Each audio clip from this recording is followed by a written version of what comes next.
First வந்து என்னோட டீமுக்கு வந்து ஃபர்ஸ்ட் நான் தேங்க்ஸ் பண்ண நினைக்கிறேன். கிட்டத்தட்ட ஒரு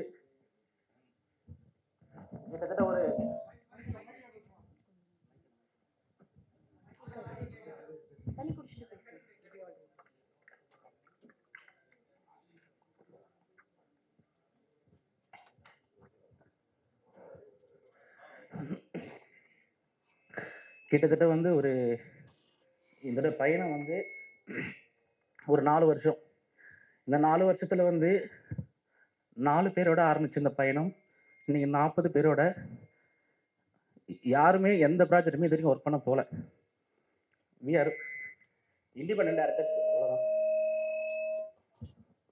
independent directors and independent team. யாருமே யார்ட்டையும் ஒர்க் பண்ண முடியல. சரி, நாங்கள் சேர்ந்து ஒரு படம் பண்ணலாம்,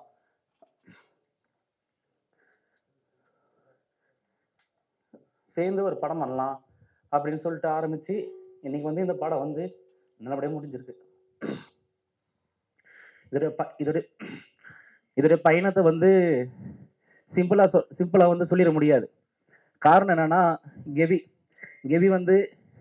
எங்களுக்கு கிடைச்ச ஒரு வரம். அந்த படம் அதோடைய தன்மையிலிருந்து அந்த மக்கள் ஃபேஸ் பண்ற ஒவ்வொரு பிரச்சனையும் உண்மைத்தன்மையாகவும் அழுத்தமாகவும் மக்களுக்கான படமா இதை முடிஞ்ச அளவுக்கு உருவாக்கி இருக்கும். ஒவ்வொரு டைமும் அந்த மக்கள் ஃபேஸ் பண்ற பிரச்சனையை ஒரு 110 days அங்க தங்கி நாங்கள் ஷூட் பண்ணியிருக்கோம். இந்த 110 days-ம் அந்த மக்கள் சுமக்கிற சுமையை அந்த குதிரை சுமந்துட்டு போகுது. அந்த குதிரை சுமக்கிற சுமையும் அந்த மக்கள் சுமக்கிற சுமையும் சொல்லி மாளாது. சின்ன அரிசி பருப்பு வாங்கினா கூட அந்த மக்கள் இந்த பாதியில நடந்து போய் டவுனுக்கு போய் தான் அந்த அரிசி பருப்பு வாங்கிட்டு வரணும். சொல்ல போனா அந்த மலை கிராமத்துல ரோடு வசதி இல்லாம 5 ஊர் இருக்கு. 5 ஊருக்குமே டிஸ்டன்ஸ் 10 கிலோமீட்டர். ஒரே ஒரு ஒத்தடி பாதை மட்டும்தான்.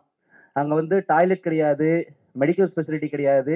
ஈவன் இவங்க ரேஷன் வாங்கினா கூட ஒரு திருவிழா மாதிரி ரேஷன் வாங்கினா அந்த பாதையில ஒட்டுமொத்த ஊரும் ஒரு 40 பேர் 50 பேர் அந்த சாக்கு பையை தூக்கிட்டு ஒரு அடிமைகள் போவாங்க பாத்தீங்களா. ஒரு அடிமைகள், ஒரு ஸ்லேவ் எப்படி இருப்பாங்களோ அந்த மாதிரி ஃபீல்ல அவங்கள பார்க்கும்போது எனக்கு அவ்வளவு கஷ்டமா இருக்கும். அந்த 40 பேரும் அந்த ரேஷனை வாங்குறதுக்கு நடந்து போய் கொடைக்கானல் டவுன்ல வாங்கிட்டு வந்துட்டு இருக்காங்க. ரேஷன் கடை கூட அங்க கிடையாது. இந்த மாதிரி சினாரியோல அந்த மக்கள் நாங்க இருக்கும்போது மிட் நைட்டு ஷூட்டிங் போயிட்டு இருக்கு. ஒரு அம்மாவுக்கு உடம்பு முடியல. ஒட்டுமொத்த ஊரும் பெரிய போராட்டம். ஈவினிங் ஒரு 6 மணி. ஆக்சுவலி என்னன்னா, அங்க நீங்க ஃபாரஸ்ட்ல போனீங்கன்னா நம்ம இங்க இருக்கிற ஸ்ட்ரீட் லைட்ஸ் அதெல்லாம் எதுவுமே இருக்காது. ஒரு ஒத்தடி பாதை, அனிமல்ஸ் அந்த மாதிரி தான் போயிட்டு இருக்கோம். அந்த ஒத்தடி பாதையில மிட் நைட்ல ஏத்தம் ஸ்லோப்ல நம்மளால மூச்சு பிடிச்ச மாதிரி ஒரு 5 நிமிஷம் கூட நடக்க முடியாது. ஆனா வேற வழியே இல்லை.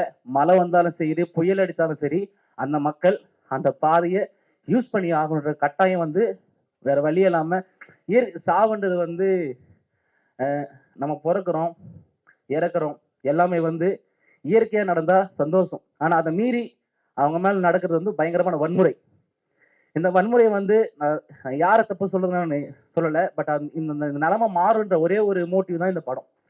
எப்படியாவது யாராவது இந்த நிலைமையை மாத்திர மாட்டாங்களா? நான் அவங்க சொல்ல விரும்பல. எப்படியாவது இந்த நிலைமை மாறணும். யாராவது பார்வைக்கு இந்த ஊர் போகணும். இந்த மக்கள் டெய்லியும் நடந்து போய் கொடைக்கானல் டவுன்ல இருக்கிற எல்லாரையும் பார்த்துட்டு தான் வந்துட்டு இருக்காங்க. பஸ் போகுது, காரு போகுது, ஆட்டோ போகுது, 2 வீலர் போகுது, எல்லாமே போகுது. அவங்க கொடைக்கானல போயிட்டு அரிசி பருப்பு வாங்கிட்டு எல்லாத்தையும் பார்த்துட்டு திருப்பி அவங்க ஊருக்கு நடந்து தான் வந்தாகும். அப்ப அவங்க மன வலிமை இத்தனை ஆண்டு காலமா ஓல்டு கொடை கிட்டத்தட்ட 800 வருஷமா அந்த ஊர் இருக்கு. கொடைக்கானலுக்கு ரோடு வந்துச்சு, அந்த ஊருக்கு ரோடு வரல. ஆனா கொடைக்கானல் ஹிஸ்டரி எடுத்து பாத்தீங்கன்னா அந்த ஊர் தான் கொடைக்கானலுடைய ஆரிஜினே. அதுதான் அந்த ஊர் தான் கொடைக்கானலுடைய ஆரிஜின். ஆனா கொடைக்கானல் டூரிசம்ன்றதுனால கொடைக்கானலுக்கு ரோடு வந்துச்சு, அந்த இடத்துக்கு ரோடு வரல. அவங்க அந்த மக்கள்கிட்ட நாங்க டிஸ்கஸ் பண்ணும்போது அவங்களுடைய ஒரு கேள்வி என்னவா இருக்கு அப்படின்னா, இன்னைக்கும் அவங்க வயசானவங்க எல்லாமே அழுகுறாங்க. எப்படியாவது எங்க நிலைமை மாறிடாதா, என்னுடைய பேரன், என் பேத்தி. இப்ப நீங்க டோலி பார்த்துருப்பீங்க. அதுல சொல்ற ஒரே ஒரு விஷயம்தான். அவங்க தாத்தா சுமந்து, அவங்க அப்பா சுமந்து, இன்னைக்கு இவங்க சுமந்து நாளைக்கு வேற யாரோ சுமந்து தோல் பெட்டெல்லாம் உங்களுக்கு நீங்க அவங்க அவங்க எல்லாருடைய தோல் பட்டையும் பாத்தீங்கன்னா அந்த மூங்கில் கம்பு இருக்கு பாத்தீங்களா, நீங்க டோலி பார்த்துருப்பீங்க. அந்த மூங்கில் கம்பு வந்து இந்த இடத்துல பாத்தீங்கன்னா வயசானவங்க எல்லாருமே காப்பு காய்ச்சி போயிருக்கும். அவ்வளவு கொடுமையா தான் இன்னைக்கு வந்து அவங்க இருக்காங்க. அந்த அந்த அந்த அந்த தோல் பட்டையை பார்க்கும்போது அழுவாங்க. ஆக்சுவலி என்னைக்கு இது மாறும்? திடீர்னு வந்து ஒரு தோட்டத்தில் இருப்பாங்க, இல்லை இது மாதிரி ஆயிடுச்சுடா சீக்கிரம் வாங்கினான்னா ஊர்ல இருக்கிற எல்லாமே தனி தோட்டம். அங்க போன் டவர் கூட கிடைக்காது. நீங்க ரீச் பண்ணா கூட இப்ப சொந்தக்காரர் ஒருத்தர் தோட்டம் எப்ப இருக்குன்னா இதுதான் ஊரு, தோட்டத்துக்கே அவங்க அவங்க மலைக்குள்ள இருந்து 2 கிலோமீட்டர் 3 கிலோமீட்டர் தள்ளி தள்ளி போனோம் அவங்க. இன்கேஸ் அப்போ தோட்டத்தில் இருக்கிறவங்க ஏதாவது ஆச்சு அப்படின்னா அந்த இன்ஃபர்மேஷன் ஊர்ல இருக்கிற ஒவ்வொரு தோட்டத்திலும் போயிட்டு நடந்து போயோ ஓடி போயோ சொல்லி எல்லாரும் வந்து அசம்பிள் ஆகி, மூங்கில் வந்து ஊர்ல கிடையாது, மூங்கில் வெட்டத்துக்கு 3 கிலோமீட்டர் போகணும்.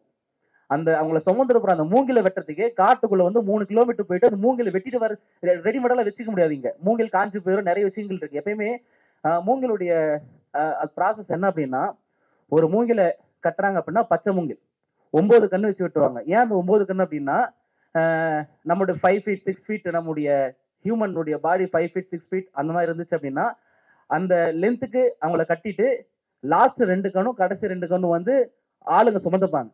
ஒட்டுமொத்த ஊர் அவங்கள தூக்கிட்டு போகும். ஊர் கூடி தேர் இழுப்பாங்க சொல்லுவாங்க பாத்தீங்களா. ஆனா இந்த குடும்பம் வந்து இந்த மாதிரி ஒரு சினாரியில வந்து வரக்கூடாது. அவ்வளவு கஷ்டமா இவ்வளவுக்கு மனசு நொந்து போயிட்டு எல்லாம் ஊரை விட்டு போறதுக்கு வந்து நிறைய பேர் அவங்க சொல்லிருக்காங்க, நீங்க வந்து இங்க ஏன் இருக்கீங்க, கிளம்பி மேல வர வேண்டி தானே. அந்த ஒரே ஒரு கேள்வி என்னதான். எனக்கு ஒரே ஒரு இது என்னன்னா, எதுக்கு அவங்க வரணும்? இப்போ அவங்க ஊருக்கு வந்து ஒரு கேஸ் சிலிண்டர் போகுது. என் கேள்வி அதுதான். அவங்க ஊருக்கு வந்து ஒரு கேஸ் சிலிண்டர் போகுது. ஒரு கேஸ் பில்லை வச்சு என்னால வந்து ஒரு அட்ரஸ் ப்ரூஃப் வாங்க முடியும், என்னால வந்து பேங்க்ல வந்து ஈஸியா என்னால பேங்க் அக்கௌண்ட் ஓபன் பண்ண முடியும். அவங்களுக்கு தேவையான எல்லாமே வந்து அவங்கள தேடி போகுதுன்னு சொல்ல வரல. ஒரு கேஸ் போகுது அவங்க ஊருக்கு. அந்த இன்னொரு விஷயம் என்னன்னா, அந்த கேஸ் ஒரு வீட்டுக்கு எடுக்கணும்னா அந்த இப்ப இந்தியன் கேஸோ இருக்கிற மற்ற கேஸ் கம்பெனி எதுவா இருந்தாலுமே ஃபர்ஸ்ட் போய் வெரிஃபை பண்ணுவாங்க. எப்பயுமே நீங்க கேஸ் எடுத்தீங்கன்னா உங்க வீட்டுல வெரிஃபை பண்ணுவாங்க. அந்த மாதிரி ஒரு 2 பேரு கேஸ்ல இருந்து அந்த பாதையில நடந்து போய் வெரிஃபை வேர்த்து விறுவிறுத்து உப்பு பூத்து அந்த ஆள் வரும்போது கேட்கறான். ஒரு நாள் நாங்க வந்து ஷூட்டிங் முடிச்சு ஏறி வரோம், இந்தியன் கேஸ்ல இருந்து ஒரு 2 பேர் நடந்து வந்துட்டு இருக்காங்க. எங்கெங்க போயிட்டு வரோம்னு கேட்டா, நாங்க அப்பதான் ஷூட்டிங் முடிச்சுட்டு நாங்க மேல போய் ரிட்டர்ன் கீழே இறங்கிட்டு இருக்கோம், வெள்ளைக்கு போயிட்டு வந்துட்டு இருக்கோம் அப்படின்னு சொல்லும் போது உப்பு பூத்து எப்படி இவங்கெல்லாம் இங்க இருக்காங்க. மனநலம் ஒரு பேசிக்கா இருக்கிற மக்களுடைய மனநலம் என்னவா இருக்கும்னா, ஒரு நாள் நடந்ததுக்கான அவங்களுடைய மன வலிமை, ஒரு நாள் நடந்ததுக்கு அவங்க சொல்ற ஒரு ஸ்டேட்மெண்ட் எப்படிங்க இந்த மக்கள் வந்து இங்க இருக்காங்கன்னு கேட்கிற அப்போ ஒவ்வொரு நாள் இதுதான் அவங்க வாழ்க்கைன்னு இருக்குல்ல. இது வந்து எப்ப மாறும், எப்படி மாறும்ன்ற கேள்வியோட தான் இன்னைக்கு இருக்காங்க. இந்த படம் வந்து எனக்கு அதோடைய பாதி, இந்த படம் வந்து எல்லா வழியும் மறைச்சு அவங்களுக்கு ஒரு பாதையை உருவாக்கி கொடுத்துச்சு அப்படின்னா அது மட்டுமே எங்க மொத்த டீமுக்கும் போதும். தேங்க்யூ, நன்றி. மக்கள் தொடர்பு பணியில் முன்னோடி பயோனியர் PRO எங்கள் எல்லோருக்கும் ஒரு பிரபலத்தை எப்படி கையாள வேண்டும், ஒரு படத்தை எப்படி மக்களிடம் கொண்டு சேர்க்க வேண்டும், தன்னை எப்படி முன்னிலைப்படுத்தி கொள்ள வேண்டும் என்பதை முதலில் தெள்ள தெளிவாக எங்களுக்கு கற்றுத்தந்தவர். இன்றும் அவர் காட்டிய வரையறைகளுக்குள் தான் நாங்கள் பத்திரிகை தொடர்பாளராக பணியாற்றி கொண்டிருக்கிறோம். என்றும் எங்கள் முன்னவன், சாதனைகள் பலவற்றிற்கு சொந்தக்காரன் திரு நிகில் முருகன் அவர்களை கெவி டீமை வாழ்த்தி பேச அழைக்கிறேன்.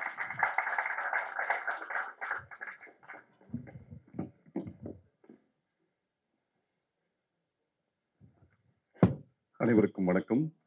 அமீர் மாலி பெரிய ஜாம்பான்களுக்கும் இடையில் என்னையும் பேச வைத்த என் அம்மா, அப்பா, மனைவி மற்றும் கடவுளுக்கு நன்றி. புது டீம், புது விஷயங்கள் அப்படின்னு சொல்லி ஜான் வந்து சப்போர்ட் பண்ணுனாரு. எங்க யூனியனோட செயலாளர், பல மாநாடு உள்ளிட்ட பல வெற்றி படங்களுக்கு பணியாற்றி கொண்டிருப்பவர். அவர் சொல்லும் போது அமீர் சார் வந்தா நல்லா இருக்கும் போது, ஆமா நிச்சயமாக புது டீமுக்கு புது விஷயங்களுக்கு குரல் கொடுப்பவர் அமீர், அதனால அமீரை கூப்பிடுவோம் அப்படின்னாங்க. அந்த மாதிரி இந்த படக்குழுவினர் ஜான், நான் உள்ளிட்ட யாரும் அவரை போனிலோ நேரிலோ அழைக்கவில்லை. வாட்ஸ்அப்ல ஒரு வாய்ஸ் நோட் போட்டோம், வரேன்னு உடனே மெசேஜ்ல அனுப்பிச்சார். ஸோ வாட்ஸ்அப்பில் குரல் கொடுத்தாரு. நல்ல படங்களுக்கு குரல் கொடுப்பவர் அமீர் என்பது இங்க ஊர்ஜிதமாக இருக்கிறது. DOP ஒரு விஷயம் சொன்னாரு, எங்க யாருக்குமே எக்ஸ்போஷர் இல்லை, அதனால வந்து நாங்க கஷ்டப்பட்டு தான் வந்தோம் அப்படின்னாங்க. உங்களுக்கு எக்ஸ்போஷர் இல்லாம இருக்கலாம், ஆனா நீங்க படத்தை விஷுவல் பார்க்கும்போது உங்களோட வச்ச ஷார்ட்டோட ஃப்ரேம் நல்ல எக்ஸ்போஷர் நல்லா இருந்ததுனாலதான் அது ரொம்ப பிரமிப்பாக இருந்தது. அப்புறம் இசையமைப்பாளர் சொன்னாரு, ஈசன் சொன்னாலும் ரேஷன் கிடைக்கல அப்படின்னாரு. நீங்க சொன்ன நேரம் இன்னைக்கு கிருஷ்ண ஜெயந்தி, ஒருவேளை கிருஷ்ணர் ரேஷன் கிடைக்க வைப்பாரான்றது நம்ம பார்ப்போம் இன்னைக்கு. அப்புறம் கணேஷ் சார் சொன்னாரு, இங்க நான் ஃபர்ஸ்ட் கதை கேட்டேன், இங்க யாருக்குமே எக்ஸ்பீரியன்ஸ் இல்லை, எப்படி எடுக்கிறதுன்னு சொன்னாரு. இதுல ஒரு விஷயம் வந்து எனக்கும் அது நடந்தது. நான் வந்து சீரியல்ஸ் மட்டும் பிஆர்ஓ பண்ணிட்டு இருக்கும் போது ஒரு பட வாய்ப்புக்காக போயிட்டு போது ஒரு பெரிய ப்ரொடியூசரை சந்திச்சு வாய்ப்பு கேட்டும்போது ஒரு 20 நிமிஷம் பேசினாரு. பேசும்போது ஃபர்ஸ்ட் 1 மினிட்லயே அவர் எனக்கு வாய்ப்பு கொடுக்க மாட்டாருன்னு தெரிஞ்சிருச்சு. அவர் திரும்ப திரும்ப உங்களுக்கு எக்ஸ்பீரியன்ஸ் இல்ல, நீங்க என்ன பண்ணுவீங்க, உங்களால பெரிய ப்ராஜெக்ட் ஹேண்டில் பண்ண முடியாது, உங்களுக்கு எக்ஸ்பீரியன்ஸ் இல்லைன்னு சொன்னாரு. நான் சொன்ன ஒரே ஒரு விஷயம் சார், எனக்கு திறமை இருக்கா இல்லையான்றது நீங்க வேலை கொடுக்காமலே பார்க்க முடியாது. எக்ஸ்பீரியன்ஸ் வேணும்ன்றீங்களே, நம்ம வீட்டுல பையனுக்கோ பொண்ணுக்கோ கல்யாணம் பண்ணும்போது மாப்பிள்ளைக்கோ பொண்ணுக்கோ எக்ஸ்பீரியன்ஸ் இருக்கான்னு யாரும் பார்க்கறது இல்ல. நல்ல திறமை இருக்கா, நல்ல குடும்பம் இருக்கான்னு தான் பார்க்கறோம். அது மாதிரி என் திறமை இருக்கு, நீங்க வாய்ப்பு கொடுங்கன்னு சொன்னேன், எனக்கு கொடுத்தாங்க. அதனால கணேஷ் சார், இவர்கள் திறமையானவர்கள், திறமையை நம்பி நீங்கள் வந்து படம் ஆரம்பிச்சிருக்கீங்க, வாழ்த்துக்கள். இயக்குனர் பேசும்போது சொன்னாரு 4-5 வருஷத்தோட ஹார்ட் ஒர்க் அப்படின்னு சொன்னார். உங்களோட வெற்றி தள்ளிதான் போயிருக்கிறது தவிர தவறி போகவில்லை. சமீபத்தில் ஒரு நண்பர் ஒருத்தர் சொன்னாரு, இந்த மண்ணின் மகிமை என்னன்னா, நாம என்ன புதைச்சாலுமே அது மக்கி போயிடும், ஆனா விதை மட்டும் புதைச்சாதான் விதை முளைக்கும்னாரு. அது மாதிரி இந்த கெவி மண்ணின் மக்களின் வலியை நீங்கள் விதைத்தீர்கள், நிச்சயமாக அது மலரும் என்பதை நிச்சயமாக நான் சொல்லுகிறேன். இந்த வலி நிச்சயமாக முளைக்கும். படம் வெளியீட்டிற்கு பிறகு பேசாத வாய்கள் பேசும், எழுதாத பேனாக்கள் எழுத வைக்கும். வாய்ப்பு கொடுத்த அனைவருக்கும் நன்றி, வணக்கம்.